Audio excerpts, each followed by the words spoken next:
Alright guys, what we're doing today is we're installing some EFANS. You can see it's your normal fan clutch. Well, you can use a fan clutch removal tool, makes it real easy. What I did, kind of plan on replacing the stock fan clutch. Use the 7/8 over it, take a hammer, spank it one good time. That'll free it up. All this need is a little bit of impact, and they'll come right off.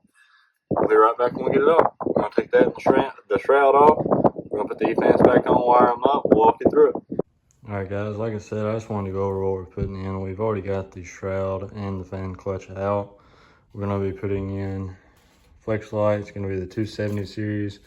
Got these off JAG's performance parts off their website. As you can see, we have a variable speed controller. Of course, these are going to go to the battery. These two hook up to your fans to control speed.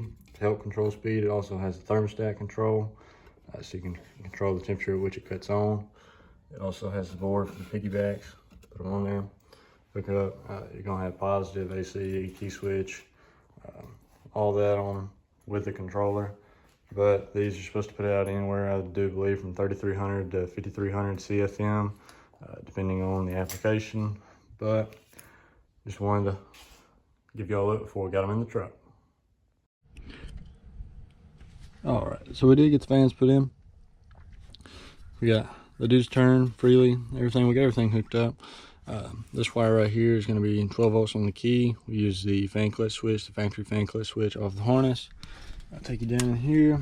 You can see we used the air conditioner compressor. The top wire on that clip is positive. As you can see, this is looking down in the motor. It does free up a lot of room. Just for reference, I mean, I can put my whole hand down there. I'm not really hitting anything. So if you ever had to work on the front of the motor, that'd be great. Your oil filter is easily accessible from the top, which I know is a problem on these trucks. They do tend to get stuck if you're having luck like ours. But get everything tidied up. It does come with inline fuse, 40 amp fuse, but everything runs good, looks good. Temperature probe right here goes through the radiator. That's how it picks up on your temperature. It's set at 185 out of the box. The thermostat on these trucks is 195. I do have a tuner, and that's what the tuner reads on the gauge. It's running at 195 is what the coolant temp is. Fans rated, or say they're rated at 185 and kick on. They also kick on when you turn the air conditioner on. That's why you have to run the positive. Other than that, everything's great. Give me just a second, I'll start the truck up and get them to turn on for you.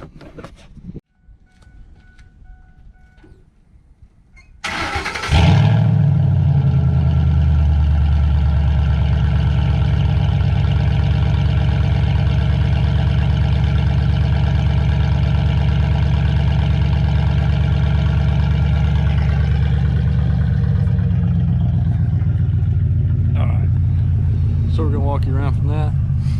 I'm gonna turn my air conditioner on. See, it is on. AC is on. Look at that. Come back here. You hear the fans kick on. There they are, they're going. Put out pretty good there. They are going now. We're gonna walk around here.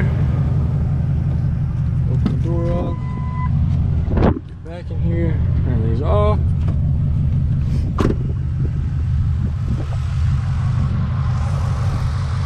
As you see, turns are off.